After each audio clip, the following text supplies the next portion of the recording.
श्रीमद् भगवद गीता के अष्टम अध्याय का हम लोग मनन कर रहे हैं, जिसमें 10वें श्लोक में हमने कल प्रवेश किया था, जिसमें भगवान श्री कृष्ण अंत काल के चिंतन के अनुसार गति का वर्णन करते हुए कहते हैं, प्रयाण काले मनसा चलेन भक्त्या युक्तो योग बलेन चैव भ्रुवोर्मध्ये प्राणमावेश्य सम्यक सतम परम पुरुषम उपेत दिव्यम।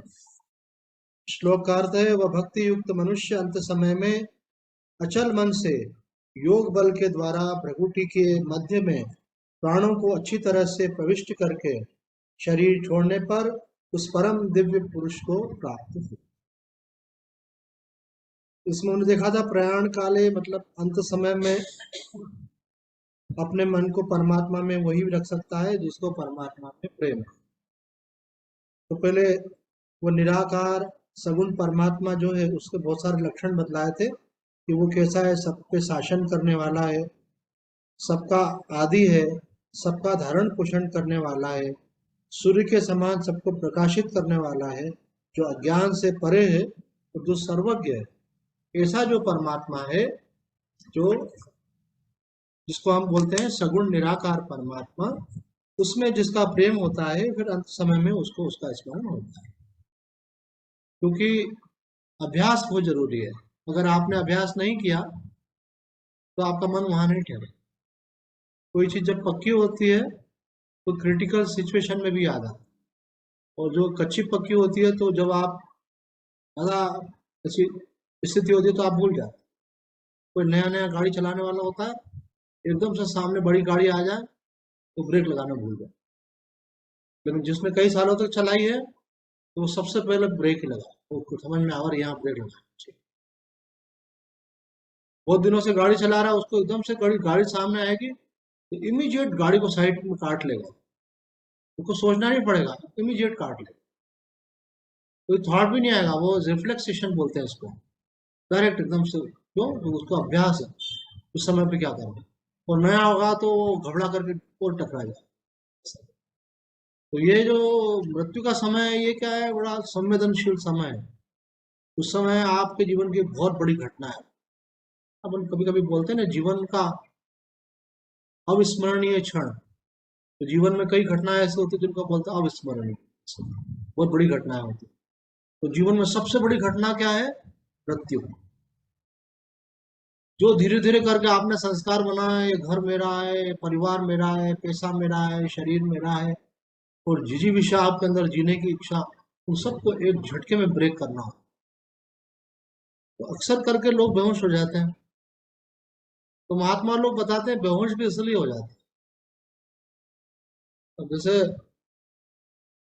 एक महिला हमारे यहाँ काम करती है, तो उसका बच्चा जो है वो स्कूल में पढ़ता था, अब वो बड़ा हो गया, 16-18 साल का हो गया। लोअर मिडिल क्लास के लोग हैं, पेरेंट्स अपेक्षा करते हैं भाई अब कुछ करो। तुमने बोला मोबाइल दिलाओ, मोबाइल दिला दिया। तुमने बोला टू व्हीलर दिलाओ, वो भी दिला दी। थोड़ा भी तुमको भी कंट्रीब्यूट करना चाहिए। बोला हाँ ठीक। 16-18 साल का बच्चा एक दुकान पे बिठाया, तो 2 दिन बाद उसको बुखार आ गया, क्योंकि आदत नहीं मन को रोक करके एक जगह बिठाने। तो हमारे यहाँ काम करने के बजाय उसको बोला हाँ ये ठीक है, 2 घंटे काम कराओ, 4 घंटे इकट्ठा एकदम मत। तो उसमें भी फिर उसको फिर वापस से बुखार आ गया। तो ये बुखार शरीर को नहीं आता है, मन को आता है, और उसके इफेक्ट्स बॉडी के ऊपर आ जाते हैं। तो मृत्यु जो है, हमको ऐसा लगता है यार कोई खास बात नहीं है, जब आएगी जब आएगी, पर जब आती है तो आदमी की चिट्टी पुट्टी गुम हो जाती है। जो आप संसार में छोटी छोटी चीजों का त्याग नहीं कर पाते, और वहां सब कुछ छोड़ना पड़ता। मेरी मम्मी, मेरे पापा, मेरे भैया, मेरे बच्चे, मेरा घर, मेरा रुपया, है ना। महिलाओं को तो मैंने उतना खतरनाक स्थिति में देखा कईयों को, कि ज्वेलरी में तो आकर्षण रहता है, वो ठीक है, बुरा मत मानना, माता है जगदम्बा स्वरूप। बर्तनों में भी बहुत आकर्षण रहता है। घर का एक बर्तन अगर किसी का गया तो उनकी जान नीचे ऊपर होती रहती है, कहीं वो ऐसा नहीं हो कि बर्तन हमारा ऐसा कर दे, कुछ गंदा कर दे, ऐसा कर दे, कोई वस्तु हो।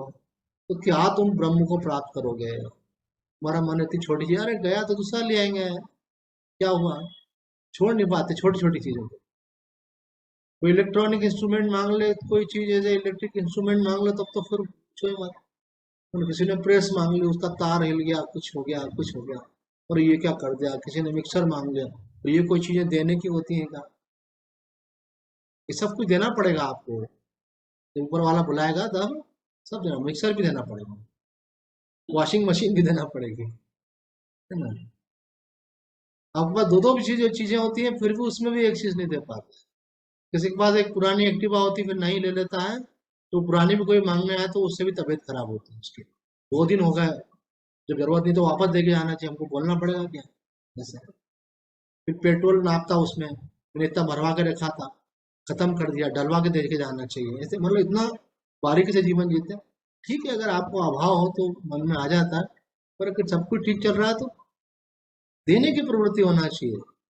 अगर दोगे तो ढंग से मरोगे, अगर पकड़ोगे तो बुरे मरोगे, ये पक्का मान के चलो। क्यों? क्योंकि मृत्यु क्या है? देना।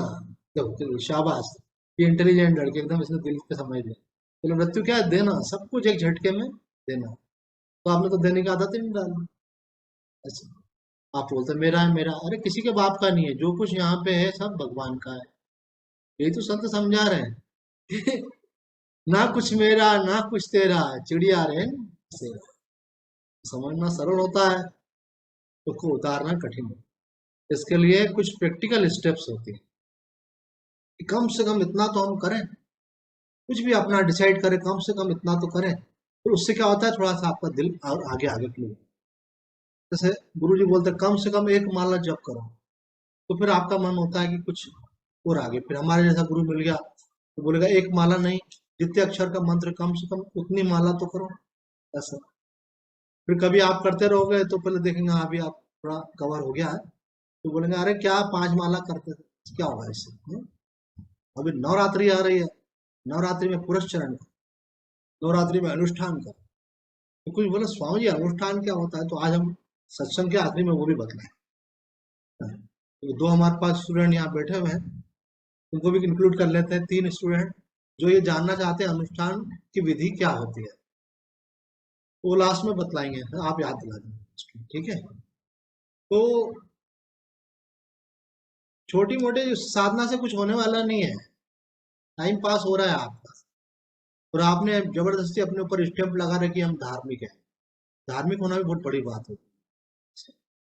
धार्मिक होने का मतलब है कि आप कोई अधार्मिक कृत्य नहीं करते, ऐसे आप अपने जीवन में डिसाइड कर चुके हैं, अब मैं कोई गलत काम नहीं करूंगा, अब मैं कोई पाप नहीं करूंगा। फिर मन में इतनी सारी वासनाएं कैसे नहीं करेंगे, इतना स्वार्थ बैठा हुआ कैसे नहीं करेगा। तो आपको ये तो त्याग का, तपस्या का मार्ग है ऐसे। लेकिन अगर आप महापुरुषों की वाणी सुनते रहेंगे, शास्त्रों को पढ़ते रहेंगे, तो धीरे धीरे आपकी अवश्य इसमें तैयारी होगी, ऐसा हो ही नहीं सकता। सुना हुआ जो है उसका संस्कार बने बिना नहीं रहता है, तो वो संस्कार बनने से धीरे धीरे फिर आगे चल के दृढ़ता भी आती है। तो भगवान यहाँ कह रहे हैं कि जिसकी जिसमें आपकी प्रियता है उसमें आपका मन अंत समय में लगता है। प्रयाण कालेन मनसा चले न, मन उसमें चला जाता है। बताया था ना कि एक व्यक्ति का स्कूटर से जा रहा था तो एक्सीडेंट हुआ, सामने से बस आ गई, बहुत स्पीड से बस थी, टर्निंग था, तो उसमें कोई गुंजाइश नहीं थी कि आप ब्रेक लगा लें कि साइड में काट लें, बस विस्फोट ही होना था। गाड़ी टकराई और दोनों जने उछल गए। उछले तो पिछला जो व्यक्ति बैठा था वो उनको मुंशी जी बोलते थे, तो मुंशी जी को लगा अब मरे। उन्होंने कहा जय जय राम कृष्ण हरि, जय जय राम कृष्ण हरि, और भम्म से स्कूटर टकराया और दोनों उछल करके गिरे और मुंशी जी का सिर फूट गया, खून की धारा शुरू हो गई। तो उन्होंने बोला ये तो मरा। फिर भी हॉस्पिटल पहुंचा, बेहोश थे, ट्रीटमेंट हुआ। जैसे ही उनका वो ठीक हुए, उनके साथी ने हमको बताया था, तो उनके होठ हिल रहे थे, होठ हिल रहे थे, तो उन्होंने धीरे से बोला जय जय राम कृष्ण हरि, जय जय राम। तो बहुत अच्छी बात है। तो जो चीज बेहोशी के पहले होती है वही आखिरी मानी जाती है। ऐसा भी आता है शास्त्रों में, कई कई लोग पूछते हैं कि अंत मति सो गति भी चल रहा है। तो अंत समय आने के पहले कई लोग बेहोश हो जाते हैं, तो उनकी क्या गति होगी?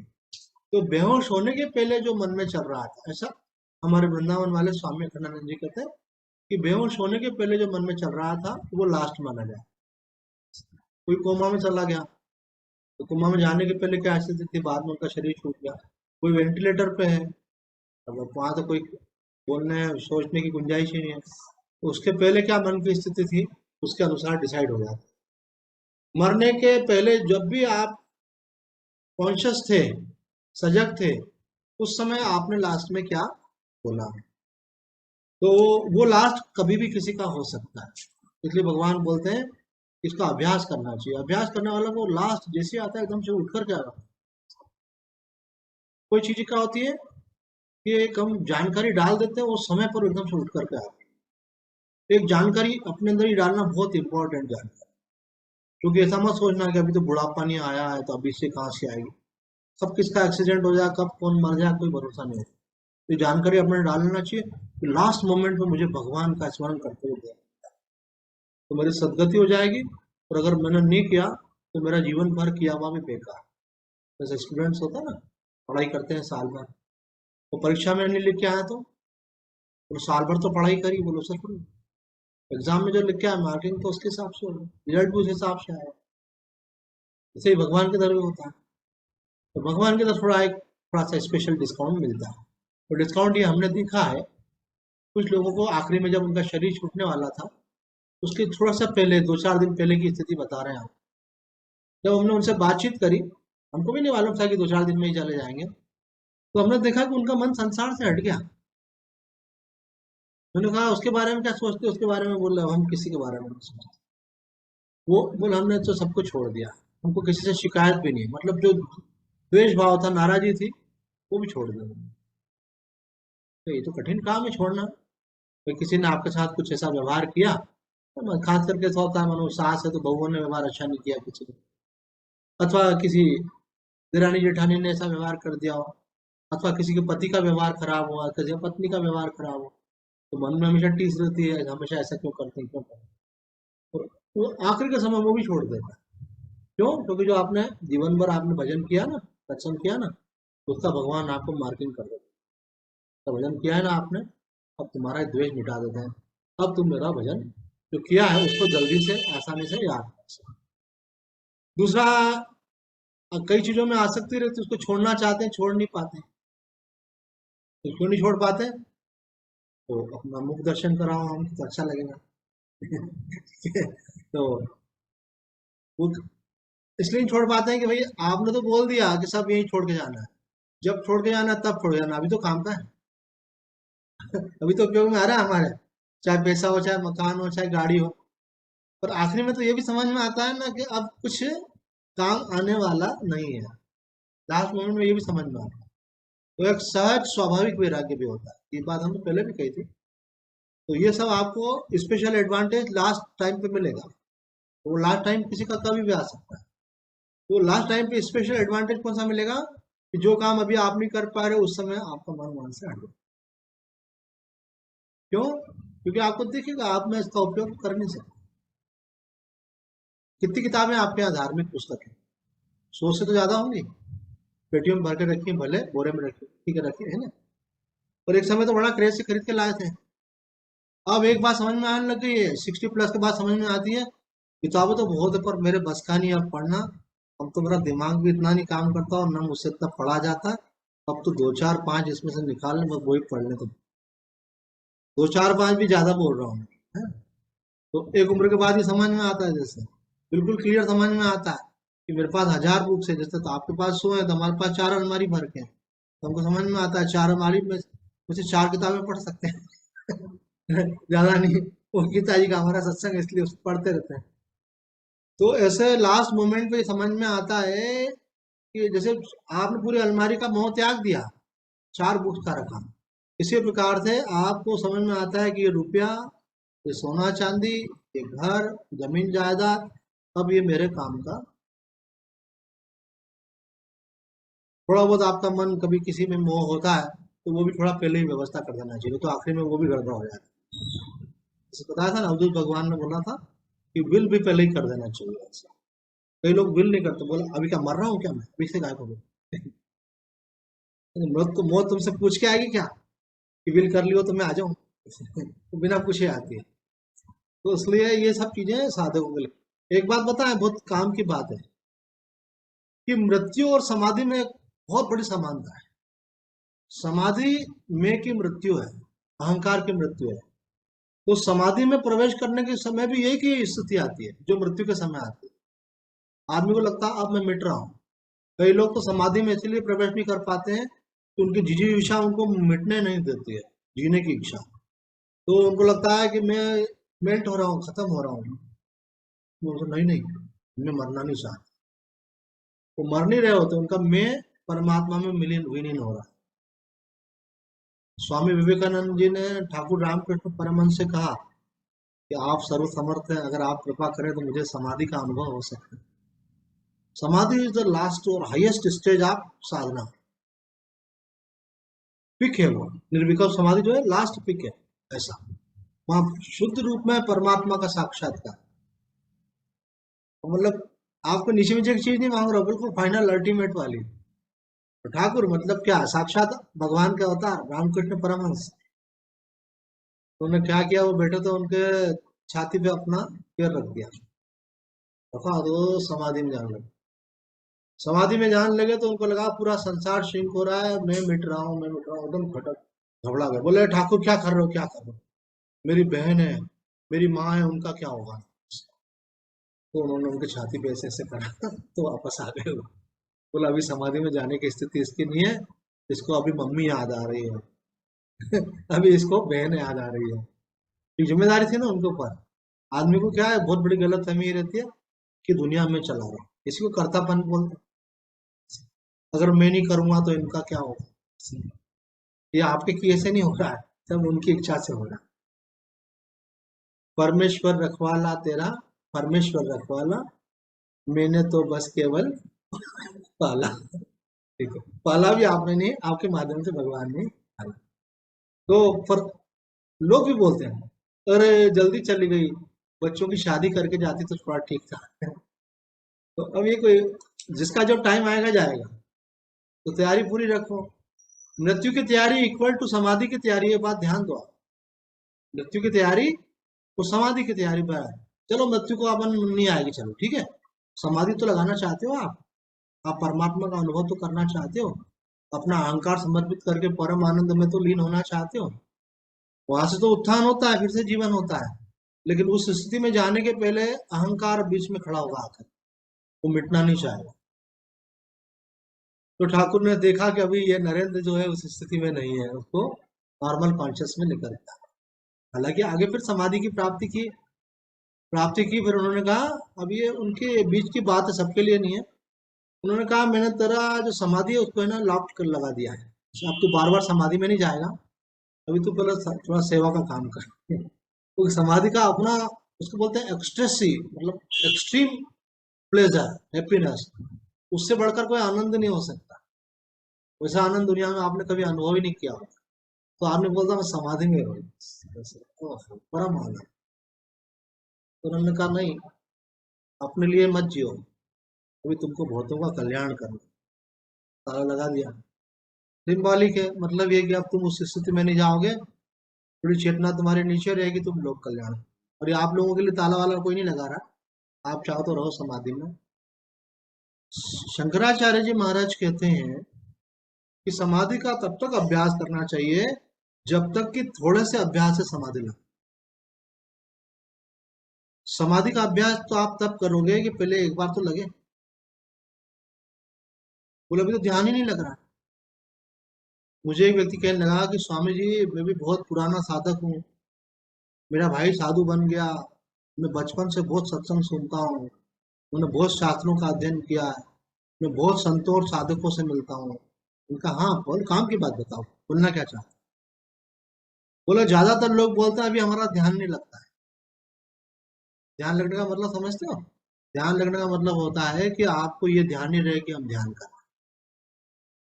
आप जैसे नींद में मालूम रहता है कि तुम सोए हो, नहीं? तो ऐसे ही ध्यान में ये मालूम रहता है ध्यान कर रही हूँ, जब तक ये कॉन्शियसनेस है कि मैं ध्यान कर रहा हूँ कर रही हूँ, इसका मतलब अभी ध्यान में प्रवेश नहीं हूँ।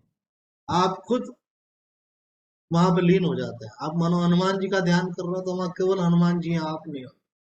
आप माता रानी का ध्यान करो तो केवल माता रानी है। कान्हा जी का ध्यान कर रहे हो, राधा कृष्ण का, युगल सरकार का ध्यान कर रहे हो तो वही है। अब आपको अपना होश नहीं। और अगर आप निराकार परमात्मा का ध्यान कर रहे हो, उस चेतना में आपका मन लीन हो तो अपना तो ऐसी स्थिति कैसे आएगी? ऐसी स्थिति तब आएगी, थोड़ा संसार का प्रपंच घटाओ, मिलना जुलना कम करो, आना जाना कम करो। रजिस्ट्रेशन कराने से काम नहीं चलता। कई लोगों ने क्या किया कि अच्छे महापुरुष से दीक्षा ले ली, हमारा तो रजिस्ट्रेशन हो गया, रजिस्ट्रेशन होने से क्या? हमारे गुरुजी तो इतने पहुंचे हैं, तो गुरुजी के पहुंचने से तुम थोड़े पहुंच जाओगे। गुरुजी के बताए मार्ग पर आपको चलना हो। संसार में मनुष्य सांसारिक चीजों को लेकर के इतना व्यथित है, और मिल जाए तो इतना सुखी है कि समझता है यही सब कुछ है। अरे भाई, ये सब कुछ नहीं है। भगवान ने आपको मनुष्य का जन्म इसके लिए नहीं दिया है, इसके आगे बहुत कुछ है। और कई लोग तो बोलते हैं कि भाई पहले अभी ये वाला तो कोर्स निपटा लें फिर इधर आएंगे, और वो कोर्स खत्म ही नहीं होता। संसार वाला कोई लोग कहते हैं ये वाला पहले पूरा कर लें फिर हम आध्यात्म की तरफ आए। तो ऐसा नहीं है, हमारी गीता कभी भी ऐसा नहीं कहती है। गीता कहती है कि आपको संसार में कैसे रहना है, ये कला आपको गीता सिखाती है।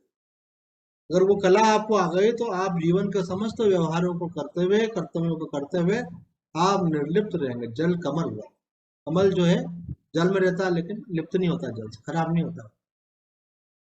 आप सब कुछ करेंगे लेकिन कर्तापन का अभिमान नहीं होगा। एक इंजीनियरिंग का स्टूडेंट वहाँ उज्जैन में हमसे बोलने लगा, एक शर्मा जी है उनका लड़का, कि स्वामी जी गीता जी का ये श्लोक तो इम्प्रैक्टिकल है। बोले कौन सा? कर्मण्येवाधिकारस्ते मां फलेषु कदाचन। अगर फल की इच्छा नहीं होगी तो आदमी कर्म कैसे करे? मैंने कहा आपको फल की इच्छा होती है? बोला हाँ होती है। अच्छा रैंक बने, अच्छी जॉब मिले, आगे अच्छी लाइन मिले, सब रहता है। तो मैंने कहा उसके कारण आपको चिंता होती है? बोला नेचुरल है, जब इच्छा है तो चिंता होगी। मैंने कहा भय होता है? बोला हाँ भय भी लगता है, कभी नहीं हुआ तो। कंपटीशन बहुत टफ है। मैंने कहा आपको चिंता भी होती है, भय भी होता है, और भगवान नहीं करे और नहीं हो पाया तो? बोले स्वामी जी पहले तो ऐसा होगा नहीं, पर अगर हो गया तो फिर दुख भी होगा। मैंने कहा चिंता हो रही है, भय हो रहा है, तनाव हो रहा है, दुख हो रहा है, और आप उससे मुक्त होने का उपाय समझ नहीं पा रहे हैं। उससे मुक्त होने का उपाय ये है कि आपको भगवान ने जो काम दिया है, भगवान के द्वारा दिया हुआ आदेश समझ करके उसमें पूरी ऊर्जा लगा दो। कितनी बड़ी बात है कि आप पूरी ऊर्जा लगा दो, तो परिणाम जो भी है वो स्वीकार। इतनी बड़ी कला है ये कला गीता सिखा रही है कि कर्म में पूरी ऊर्जा लगा दो, और परिणाम में पूरी स्वीकृति। ये स्वामी जी का दिया हुआ मंत्र है। स्वामी जी कहते हैं करने में सावधान और होने में राजी। ऐसा नहीं करने में ढीलापन नहीं होना, करने में पूरी ऊर्जा लगा के बेस्ट पॉसिबल करो, उसमें कमजोरी नहीं चलेगी। हम लोग कभी कभी क्या होता है, करने में राजी, अरे आज मूड नहीं है, आज थोड़ी गर्मी लग रही है, आज ये हो रहा है, आज दोस्त आ गए, आज टीवी का मूड है ना, आज ये कर लेते हैं। करने में राजी जैसा हो रहा है। वो फल में सावधान, स्वामी जी मेरे को ये प्राप्त होगा कि नहीं होगा, मेरे को तो ये होना चाहिए। होना चाहिए से थोड़ी होता है, करने से होता है। जो व्यक्ति कर्म करेगा तो फल अपने आप, जैसे कर्म करेगा प्राणी फल देगा भगवान। तो आप कर्म करो, जो भी कर्तव्य है। आध्यात्म आपको आपके कर्म को पूरे परफेक्शन से करना सिखाता है। हर वो व्यक्ति अपना कर्म परफेक्टली नहीं कर सकता है जिसका माइंड का एक पार्ट भी फल में चला गया। क्योंकि ऊर्जा तो वही है। जब हम पीएमटी की एग्जाम देते थे तो हम कल्पना करते थे अगर हम डॉक्टर बन जाएंगे तो ऐसे एप्रॉन पहनेंगे, ऐसे डॉक्टर बन जाएंगे। अभी ये सोचते रहने का कारण पढ़ाई में ध्यान नहीं कम था, तो रहेगा कि नहीं रहेगा, इसलिए साधु बनना पड़ा। तो डॉक्टर बन जाते हैं हम भी आपके जैसे, जो डॉक्टर साहब बैठे हैं अभी यहाँ। तो कहने का अभिप्राय ये है कि आप परमात्मा की तरफ भी आप जाना चाहते हो तो आपको पूरी शक्ति ऊर्जा किसमें लगानी? साधना में। सांसारिक कर्तव्यों से कोई विरोध नहीं है, उनको कीजिए, वो भगवान ने आपके लिए बनाए, इसलिए आपको उस परिस्थिति में रखा है। हर व्यक्ति को अलग अलग परिस्थिति में रखा, जिस परिस्थिति में रखा है उसकी वो ड्यूटी है। आपको जो सासू माँ मिली है, आपको जो पति देव मिले हैं, आपको जो देरानी जेठानी मिली है, जिसको जो मिला है वो मिला इसलिए उनके साथ आपका पुराना कुछ हिसाब किताब है। उनसे कुछ अपेक्षा मत करो, उनकी जो उनके प्रति जो आपका दायित्व है उसको करते जाओ। उससे क्या होगा, आपका पुराना ऋण क्षय हो जाए। आपको यहाँ से जाना है बेंगलोर, आप बेंगलोर चले गए तो लोग फोन लगा के बोलेंगे अरे मेरे से 100 रुपये लिए थे, वो आप चले कहाँ गए, मेरे 100 रुपये तो दो। और अगर आपको 100 रुपये किसी से आपको लेने हैं और आपने उसको दे दिया और चले जाओ, तो आपको फोन लगाएगा क्या, बोले नहीं मेरा ले लिया मैंने। तो शास्त्र कहता है कि जिसके प्रति जो दायित्व है उसको आप अच्छे से करो। आप अपना दायित्व अच्छे से करो, अधिकारों की बात मत करो। जो आपको मिलना है भगवान की योजना में वो आपको करेगा। सारे झगड़े इस बात के हैं, तुम कर्तव्य पे ध्यान नहीं देते, अधिकारों पे ध्यान। भगवान कह रहे हैं प्रयाण काले न मनसा चले न, संसार से मन को निकालो, नहीं तो समाधि लगने वाली नहीं है, भगवान से प्रेम होने वाला नहीं है, और उसके पहले ध्यान भी लगने वाला नहीं है, मन भटकता रहेगा भी। इसके लिए भगवान कहते हैं, यहाँ पे व्याख्याकार स्वामी जी बोलते हैं कि भगवान से प्रेम करोगे तो आखिर में भगवान की याद आएगी। आगे कहा है योग बलेन। योग बल क्या होता है, तो कहते हैं पहले प्राणायाम के द्वारा प्राणों को रोकने का जो अधिकार प्राप्त किया है उसका नाम योग बल है। उस योग बल के द्वारा दोनों भुवों के मध्य भाग में स्थित द्विदल चक्र है, उसमें स्थित सुषुम्ना नाड़ी में प्राणों को अच्छी तरह से प्रवेश करके वह शरीर छोड़ करके 10वें द्वार से होकर के दिव्य परम पुरुष को प्राप्त होता है। ये सब योग का है। ईड़ा पिंगला दो नाड़ियां, उसके बीच में सुषुम्ना, उसके अंदर द्विदल कमल, उसमें प्राणों को प्रवेश कराना। दिख रहा है कैसा, ऊपर से कुछ भी नहीं दिख रहा, ये अंतर जगत का है। तो प्राणायाम के द्वारा इतना अभ्यास आप कि आप अपने मन को सुषुम्ना मार्ग से अपने प्राणों को प्रवेश करा सके, तो ये क्या कहता है योग बल। इसको आगे और स्पष्ट करेंगे, देखो यहाँ के तम परम पुरुष पुमेति दिव्यम पदों का तात्पर्य है कि जिस परमात्मा तत्व के तो पिछले 9वें श्लोक में वर्णन हुआ था कि वह दिव्य परम सगुण निराकार परमात्मा है, वह प्राप्त हो जाता है। अब एक आखिरी बात इस श्लोक के संबंध में बड़ी महत्वपूर्ण है। इस प्रकरण में सगुण निराकार परमात्मा की उपासना का वर्णन किया गया है। इस उपासना में अभ्यास की आवश्यकता है। प्राणायाम पूर्वक मन को उस परमात्मा में लगाने का नाम अभ्यास है ना। मन को जहां जहां जाए वहां से हटा के भगवान में लगाना, इसका नाम क्या है, अभ्यास। यह अभ्यास अणिमा महिमा आदि सिद्धि प्राप्त करने के लिए नहीं, प्रत्युत केवल परमात्मा को प्राप्त करने के लिए है। योग की साधना है ना। एक महात्मा जी मुझे देख के हंसे, बोले कि इतना प्राणायाम रोज किया था। तो हमारा क्या है कि एकदम से आंखों में आ जाता है जो भी भाव था। तो बिल्कुल महाराज जी तो मुस्कुराए, तो आप मुस्कुराए के बोले मैं कुछ नहीं। उनको दिखा कि अगर ये सचमुच में इतना प्राणायाम करेगा तो उसको सिद्धियां आ जाएंगी। सिद्धियां आ जाएंगे तो ये बात ध्यान इसका भगवान से हटकर सिद्धियों में जा सकता है। तो संकल्प किसी में उठ जाता है ना, उसकी आंखों में चमक आ जाती है, ऐसे उसकी जैसे पीठ सीधी हो जाती है। जैसे आपने ये बोला ना छोड़ना, तो समझ में आया कि हाँ मन से सब संसार को छोड़ना, मृत्यु मतलब छोड़ना। जब आप अभी छोड़ नहीं पा रहे हैं तो पूरा छोड़ो तो कैसे, जैसे बोला छोड़ना। जैसे किसी ने बोला कि परमात्मा को पाना, जैसे ऊर्जा आंखों में आ गई उसके, मुठ्ठियां भिज गई जिसकी, मुझे लगा कि अभी ये कस के लगेगा, और ये नवरात्रि है जम के अनुष्ठान करेगा है? तो अंदर विश्वास अंदर आ जाता है इसका। तो प्राणायाम करना बहुत प्रभावकारी है, बहुत प्रभावशाली है मन पे विजय प्राप्त करने के लिए। लेकिन उसमें एक थोड़ी सी रिस्क रहती है, वही योग मार्ग में, कुंडलिनी मार्ग में भी रहती है। वो क्या कि योग मार्ग में सिद्धियां पहले आती है। प्राणायाम करने से भी बाबा रामदेव जी कहते हैं कि आपकी सब बीमारियां दूर हो जाती हैं। इसकी बात वो नहीं करते, लेकिन सिद्धियां भी आती है। इतना बड़ा कारोबार कैसे खड़ा है, ये प्राणायाम का ही प्रभाव है, सिद्धियां आ जाती है। एक व्यक्ति के बस का नहीं रहता इतना काम करना, हजारों करोड़ रुपए का काम करना, कैसे कर पा रहे हैं, शक्तियां आ जाती है ऐसे। तो कहते हैं कि भाई अगर आपका ध्यान परमात्मा में तो आप भटकोगे नहीं, और अगर आपका ध्यान संसार में है तो आप बोलोगे अरे मैं तो जो चाह रहा हूँ वो मिल रहा है। देखो संसार में क्या है कि ये करते रहते हैं, बहुत परेशान रहते हैं क्योंकि छोटी छोटी चीजें ही पूरी नहीं हो रही, ये नहीं मिल रहा, वो ही नहीं मिल रहा, ये। और आप साधना करने लग जाओ और आप देखते हो, अरे अपने को तो मालूम ही नहीं था ये। संसार में लोग घिसते पिटते रहते हैं, मिलता नहीं, और यहाँ तो फटाफट काम होता है ना। ये तो अलग ही मार्ग है। तो आपको जब मिलता है तो पहले तो आपके अंदर जो छोटी छोटी इच्छाएं होती है वो पूरी होती है, फिर आपके मन में जो सूक्ष्म इच्छाएं वो आती है, वो भी पूरी होने लगती है। उसके बाद फिर आपको दिव्य शक्तियां प्राप्त होने लगती हैं। लेकिन अगर आप अच्छे संत का मार्गदर्शन मिल गया आपको, और आपने सोचा कि नहीं, मुझे इन सब में नहीं पड़ा। रामकृष्ण परमहंस ने स्वामी विवेकानंद को बोला, बोले ये लो, तो ये 8 सिद्धियां हैं, एक नहीं, अणिमा गरिमा लदिमा सारी सिद्धियां, बोले ये ले।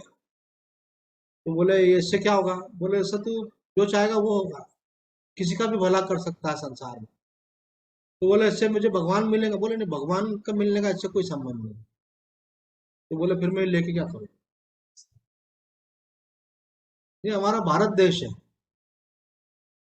अब्दुल कलाम जी को नासा वालों ने बुलाया, तो बोला कि आप हमारे लिए काम कीजिए, आप जहाँ पे भी जिस पद पे जो मिल रहा है आपको उससे 100 गुना हम देंगे आप। तो उन्होंने क्या जवाब दिया? उन्होंने कहा कि इतना रुपया मैं करूंगा क्या, मेरी जरूरत ही नहीं है। ये हमारा साधक बोलता है, यहाँ का भारत का व्यक्ति बोलता है। ये तो कई लोग क्या, लोभी लोग, आने दो आने दो आने दो, अरे आने तो दो, करोगे क्या? आप यूज नहीं कर सकोगे, इकट्ठा करके मर जाओगे, और बल्कि तकलीफ संभालने में भी तकलीफ, मन में भय बना रहेगा, और आखिरी समय तकलीफ। आपने उसको मन लगा के रखा, छोड़ना पड़ेगा, तो फिर तकलीफ, तकलीफों को बढ़ाने वाला काम करता है। पर कोई कोई साधक होता है, सत्संगी होता है, वो बोलता है भाई मेरे को आवश्यकता नहीं, इकट्ठा करके क्या करूँ। अब्दुल कलाम जी ने बोला कि मेरे को तो प्रेम है मातृभूमि से, देश से, उसके साथ में धोखा भी नहीं करूंगा, और धन में करूंगा क्या ऐसा। मैं एक संत किसी से पूछ रहा था, बोले क्या करता है? बोले मेरे को 10-12 घंटे काम करता है। तो बोले मेरी बहुत प्रोग्रेस हो रही है, मैंने एक प्लाट भी ले लिया, मकान भी ले लिया। तो बोले करेगा क्या ऐसा? बोले क्या करूंगा, आप क्या बात कर रहे हो, रुपये से सब कुछ होता है। बोले तो सोचते से क्या क्या होता है उससे। एक लिमिट है, उससे ज्यादा कुछ भी नहीं होता है। आप अपनी आवश्यकता पूर्ति करने के बाद, अभी मैं आज एक मंदिर पे गया था, वहाँ एक महामंडलेश्वर जी है, मुझे मालूम है उनके पास बहुत संपत्ति है, लेकिन वो झुक के चल रहे थे लाठी पकड़ कर। तो आदमी करेगा क्या? मैंने कहा ये लाठी लकड़ी की लेके चल रहा है, अगर इनके पास पैसा है तो चांदी की छड़ लेके भी चल सकते, इतना पैसा है कि सोने की छड़ भी लेके चल सकते। लेकिन सोने की छड़ अगर उसकी होगी तो कोई चोर आएगा, जोर से उठाएगा, झटके से लेके भागेगा, और महाराज जी उल्टे होके गिरेंगे। तो बोला सोने की तो ज्यादा रिस्क वाली हो जाएगी, चांदी की होना चाहिए। और चांदी की होगी तो वो दरवाजे पर रखी रहेगी, न कोई भगत आएगा देखेगा चांदी की है, महाराज जी इधर उधर, बोले कहाँ गई मेरी? बोले लकड़ी की, ठीक है। तो फिर इतना रुपया किस काम का, जब आप चांदी की छड़ भी नहीं ले सकते, सोने की भी नहीं ले सकते। और अगर ज्यादा माल आपके यहाँ रखा तो रात को चोर आएगा, आपको मार डालेगा। तो बोले ज्यादा माल भी मत रखो भैया, मार देगा मेरे को, मेरे शिष्य मुझे मार डालेंगे। तो वो आपके लिए खतरा हो जाता है, किसी काम का नहीं। आपकी आवश्यकता पूर्ति होना चाहिए बस। ये बात आप लोग समझते हैं, फिर भी महात्मा बोलते हैं, इसलिए हम आपको बोलते हैं कि संसार के पीछे मत भागो, जीवन जीने के लिए बहुत थोड़े की आवश्यकता। अपना असली काम बनाओ जो आपके साथ चल सकता है। तो यहाँ क्या बोल रहे हैं स्वामी जी? इस अध्याय में सगुण निराकार के परमात्मा की प्राप्ति की उपासना का वर्णन किया गया है। और अगर सिद्धि प्राप्त हो जाए तो उनकी, रमन महर्षि ने कहा है, सिद्धियां भगवत प्राप्ति के मार्ग में सहयोगी की बजाय बाधक ही है। सहयोगी नहीं बल्कि बाधक है, क्योंकि वो आपका ध्यान बार बार अपनी तरफ आकृष्ट करते हैं। अगर आपको ये सिद्धि हो जाए, आप रात को अदृश्य हो सकते हैं, कहीं भी जा सकते हैं। तो आप ये थोड़ी कि मेरे से सोते रहोगे, आप बोलोगे मैं आज अदृश्य होकर के देख के आती हूँ मेरी मम्मी क्या कर रही है। आप है ना, वायु मार्ग से वहां पहुंच जाओगे। मैं अदृश्य होकर के देख के आती हूँ मेरे पति तो दूसरे शहर में, वो क्या कर रहे हैं, वो ऑन ड्यूटी वहां पे वास्तव में ड्यूटी करते हैं कि और भी कुछ करते हैं, देख के आते हैं। तो आपका मन तो भटकेगा, यहाँ आप ये कर सकते हैं, वो कर, आपको कुछ न कुछ जो सूक्ष्म वासनाएं होंगी वो भी जागृत हो जाएंगी। एक भी सिद्धि हो जाए ना, तो रमन महर्षि बोलते हैं कि उसके प्रदर्शन की इच्छा होती नहीं, तो आपके पास है किसी को मालूम ही नहीं। बोले मालूम मैं ऐसा भी कर सकती हूँ, बोले करके दिखाओ अपने को। अच्छा, जादू दिखा दिया आपने। तो कहते हैं सिद्धियां जो है भगवत प्राप्ति के मार्ग में सहयोगी की जगह बाधक है। तो एक ने बोला कि स्वामी जी हो कहाँ रही है ना, बाधक तो तब तब हो पहले हो। तो एक साधक ने बोला कि स्वामी जी, बोलते हैं अप्सराएं आ जाती हैं, हमारे को तो कभी आई नहीं ऐसा, है ना, परीक्षा होने के लिए। तो बोले वो तो तब आए जब तुमको पहले संसार की स्त्रियों में आकर्षण नहीं हो और तुम इनके मोह से हटो। अभी तुम्हारा यही नहीं छूट रहा तो वो कहाँ से आए? ये संसार का ही लोभ मोह नहीं छूट रहा तो परमात्मा बड़ी परीक्षा कहाँ से ले आपसे? तो चलो, पर वही यहाँ तो सभी चीजों का वर्णन आता है ना शास्त्र में, कभी आ जाए तो बोले उसमें भी अटकना मत। ऐसा अभ्यास करते हुए प्राणों और मन पर ऐसा अधिकार प्राप्त कर दे कि जब चाहे प्राणों को रोक ले और मन को जब चाहे तभी वो जहां चाहे वहीं लगा ले। जो ऐसा अधिकार प्राप्त कर लेता है वही अंत काल में प्राणों को सुषुम्ना नाड़ी में प्रविष्ट करा सकता है। कारण कि जब अभ्यास काल में भी मन को संसार से हटाकर परमात्मा में लगाने में साधक को कठिनता और असमर्थता का अनुभव होता है। अभी अभ्यास कर रहे हैं उसी में आपका मन लगाना कठिन होता है। तब अंतकाल जैसे कठिन समय में मन को लगाना साधारण आदमी के काम बस का नहीं है। जिसके पास पहले से ही योग बल है वही अंत समय में मन को परमात्मा में लगा सकता है, वो प्राणों को सुषुम्ना नाड़ी में प्रवेश कर सकता है। अभी आप कर सकते हो, बोले अभी तो करना कठिन हो रहा है बहुत, तो आखिरी में कैसे कर लो? तो आप आखिरी में तभी कर पाओगे, उस समय तो आप बेहाल हो जाओगे, सब चीजें आपके हाथ से छीनी जा रही है, जो नहीं चाहते वो सब छूट रहा है आपसे। तो उस समय आप सोचोगे मैं प्राणायाम कर लूँ, ये कर लूँ। बोले भैया पहले अभ्यास किया है क्या? अगर आप परफेक्ट हो तो उस समय कर पाओ। इसलिए आदि शंकराचार्य जी ने क्या किया कि आप वो अभ्यास करते करते समाधि की अवस्था को तो प्राप्त हो, लेकिन समाधि की अवस्था में भी थोड़े से प्रयास से प्रवेश हो जाए। मतलब देह चेतना, जीव चेतना से परे जो शुद्ध चेतना है जिसको हम बोलते हैं ना सच्चिदानंदमयी चेतना, उसमें स्थिति है। आपका कोई संकल्प नहीं हुआ, कोई विकल्प नहीं, तो वो स्थिति प्राप्त हो आपको। बोले ये तो आप कभी कभी किसी के लग जाती है, वो तो कहते हैं थोड़े से अभ्यास से स्थिति प्राप्त होना चाहिए, तब तक साधना करना चाहिए। इसका मतलब अपना आप कितने पीछे चल रहा, फिर कितना बाकी कोर्स अपना, अभी तो समाधि लग नहीं रही है। और यहाँ बोल रहे हैं कि ऐसे प्रैक्टिस होना चाहिए कि मृत्यु के समय छठ से लग जाए ऐसे। तो ये बोल रहे हैं कि वही कर सकता है जिसने उसका पहले अभ्यास किया हुआ है। साधक पहले ये निश्चय कर ले कि अज्ञान से अत्यंत परे, सबसे अतीत जो परमात्म तत्व है, वो सबका प्रकाशक, सबका आधार और सबको सत्ता स्फूर्ति देने वाला निर्विकार तत्व है। उस तत्व में प्रियता होनी चाहिए, मन का आकर्षण होना चाहिए, फिर उसमें स्वाभाविक मन लगे। पहले आपको एक पक्का होना चाहिए कि मन में हमको मन कहाँ लगाना है, कहाँ लगाने योग्य है, तब संसार से मन। तो आज इतना ही कहकर अपनी वाणी को विराम देते। प्रभु के चरण में लिपट रहना, कुछ लेना न देना, मगन रहना, कुछ लेना न देना, मगन रहना, कुछ लेना न देना, मगन रहना, कुछ लेना न देना, मगन रहना। श्री सद्गुरुनाथ महाराज। एक बात हमने कही थी कि आप याद दिलाना, याद दिला रहे हो कि नहीं? तो हम बोले क्या? हाँ तो चलो हम बता रहे हैं, फिर आपको इसका ऑडियो भी बन रहा है, वीडियो तो आपको यूट्यूब पे डाल देंगे तो आप सुन लेना। विधि नोट करने लायक है वैसे तो। देखो जिसको भी अनुष्ठान करना हो तो एक होता है जितने अक्षर का मंत्र है उतने लाख जप करने का नाम है पुरस्चरण। उदाहरण के लिए कोई व्यक्ति 32 अक्षर का मंत्र जपता है तो 32 लाख जप करेगा तो पुरस्चरण कहलाए। और आपको लगता है इतना करना तो कठिन है, तो 1.25 लाख तो कर ही सकते हैं। तो 1.25 लाख जब आप करेंगे तो वो एक अनुष्ठान कहलाता है, पुरस्चरण नहीं, अनुष्ठान। तो बहुत संक्षेप में 5 मिनट में पूरी बात बोल देंगे अनुष्ठान करने की विधि क्या है। तो आपको पहले दिन अपना जो आपका विग्रह है भगवान का अच्छे स्वच्छ आसन पे भगवान को विराजित कर दें, जो गुरुदेव है इष्ट देव है उनका ये। और आप जो है अगर आप चाहें तो वहाँ पे श्रीफल भी आप जैसे आप बोल रहे थे, लक्ष्मी नारायण का प्रतीक होता है वो आप मान लीजिए कलश के ऊपर। और आप जो है उसके बाद जो नित्य आपकी पूजा है वो आप कर लीजिए। जो भी आप अपने विग्रह की जो भी पूजा आपका रोज का क्रम है वो आप कर लीजिए। जो आप पाठ करते हैं वो पाठ भी कर लीजिए आप। रोज वाला सब हो गया। अब उसके बाद में हाथ में जल ले लीजिए।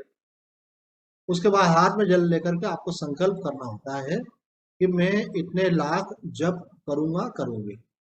तो अपना नाम बोलना होता है, अपनी गोत्र बोलनी होती है कि अमुक नामो हम, अमुक गोत्रो उत्पन्नो हम, और अमुक कार्य सिद्धि अर्थम, मतलब कि भगवत प्रीति अर्थम, मतलब भगवान के प्रेम के लिए। और मैं इतना जप करूंगा या करूंगा। और अगर पूरा आपको तिथि वार सब बोल सकते तो और अच्छी बात है। ओम तत्सदस्य ब्रह्मणोदति प्रार्दे श्वेतवारा कल्पे जम्बूद्वीपे भरतखंडे आर्यावर्त वर्ते देशांतर्गते पुण्य क्षेत्रे कलियुगे कलि प्रथम चरणे। तो फिर जो संवत्सर होता है, जैसे अभी 2079 संवत्सर लगने वाला है, 2079 विक्रम संवत्सर। अमुक मास है तो बोले भाई मास क्या है, तो बोले चैत्र मास है। तो पक्ष कौन सा है, तो बोले शुक्ल पक्ष है। तो वार कौन सा है, जिस वार को आप कर रहे हो, अमुक वास है मानो बुधवास है। अमुक तिथो प्रतिपदा तिथो, ये बोल करके। और अमुक कार्य सिद्ध्यर्थम, तो जिस कार्य के लिए तो भगवत प्रीत्यर्थम। फिर उसके बाद जो आप जप कर रहे हो जिसका भी, तो आप जो गायत्री का कर रहे हो तो गायत्री बोलो, शिव जी का कर रहे हो तो शिव जी बोलो, कृष्ण जी का कर रहे हो तो कृष्ण जप। जपाख्य कर्म अहम, और उसकी संख्या बोलो कितना करना है, 1.25 जपाख्य कर्म अहम करिष्ये, ऐसा बोल करके जल छोड़ दो। ये आपको केवल पहले दिन करना है, ठीक है। और पहले दिन फिर इसके बाद में दूसरा संकल्प करना है। दूसरा संकल्प ये पूरा का पूरा बोलना है उसमें। ओम तत्सदेतस्य ब्रह्मणोदति प्रार्दे श्वेतपारा कल्प जम्बूद्वीपे भरतखंडे आरात्मते देशांतर्गते पुण्य क्षेत्रे कलियुगे कलि प्रथम चरणे 2079 संवत्सरे चैत्र मासे शुक्ल पक्षे प्रतिपदा तिथो अमुक वासरे अमुक नामो हम, अमुक गोत्रोत्पन्नो हम, अमुक कार्य सिद्ध्यर्थी हम, है ना, मतलब भगवत प्रीत्यर्थम। और पूर्व संकल्पित, मतलब जो बोला है ना अपन ने पहले, उसको बोलते हैं पूर्व संकल्प। पूर्व संकल्पित जपाख्य कर्म यथाशक्ति अहम करिष्ये। यथाशक्ति क्यों बोलते हैं, कि भाई आपको मानो जो आपने जब डिसाइड किया है 1.25 लाख करना है, तो 1.25 लाख जब तब आपका होगा जब आप 38 माला रोज करेंगे। तो 38 माला रोज करोगे तो आपको बैठ करके 38 माला करनी है। पर आपको मानो आपने 10 माला 20 माला करी और बीच में आपको लघु शंका जाना पड़ गया, अथवा कोई ऐसी परिस्थिति हो गई कि उठना पड़ा, तो अब फिर वो आप अगर 38 माला बोलोगे तो उठोगे तो खंडित होगा। इसलिए बोलते हैं यथाशक्ति है, और मन में भावना रखते हैं कि मुझे जो आपने सोचा हुआ उतना जप आप करना है, बस।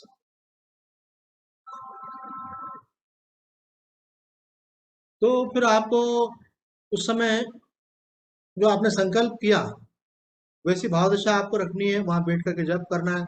तो मंत्र के अनुसार माला होती है, वो सब बताने की अभी आवश्यकता नहीं, पर बता देते हैं। मंत्र के अनुसार माला होती है, तो माला जो है वो उसमें ब्रह्म गांठ होना चाहिए बीच में, और उसको गोमुखी में रख के जपना चाहिए। और फिर काउंटिंग के लिए काउंटर रखो, अथवा कोई भी इलायची मूंगफली का दाना कुछ भी ऐसी कोई चीज रखो जिससे आप एक एक माला करते जाओ और वो काउंट करते जाओ, ऐसे करो। और ऐसा करके आपको जप करना है। ये दूसरा वाला संकल्प। अब ये अगर आपको 1.25 लाख जप करना है, तो जब 1.25 लाख जप आपका जितने दिन में हो जाए, मानो आपको 9 दिन का कार्यक्रम और आपका 7 दिन में हो गया, उसके बाद बाकी बचे 2 दिन। उसके बाद फिर हवन तर्पण मार्जन के निमित्त 20% आपको और एक्स्ट्रा करना। 1.25 लाख तो इसमें हो गया, तो 1.25 लाख का 20% कितना हुआ, आप मैथमेटिक्स वाले जल्दी बता सकते हैं। ऑलमोस्ट कितना, मोटा मोटी है 25,000। 25,000 जब आपको फिर और एक्स्ट्रा करना है। और अभी अब आपको तीसरा संकल्प बोलना पड़ेगा।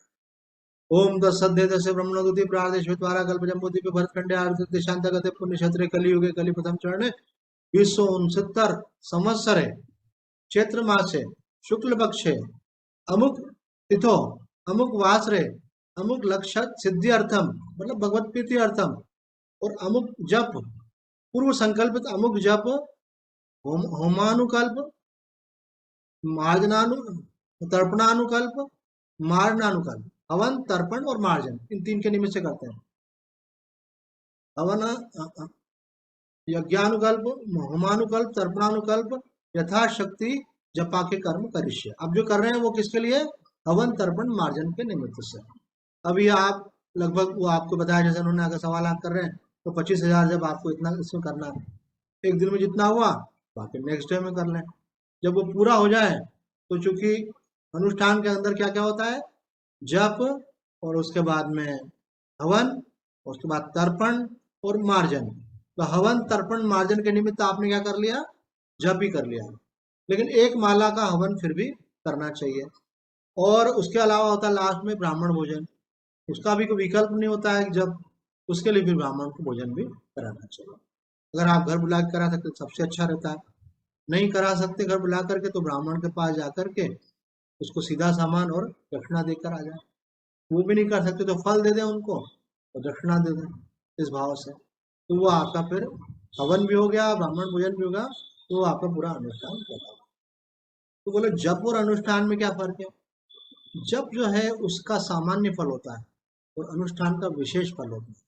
अनुष्ठान में ये नियम रहता है कि अगर हो सके तो आप एक समय भोजन करें। अनुष्ठान का ये नियम रहता है कि जिस स्थान पर आपने विग्रह रखा है, आप कहीं भी जाएं लेकिन आपको अपना नियम वहीं पे आकर करना।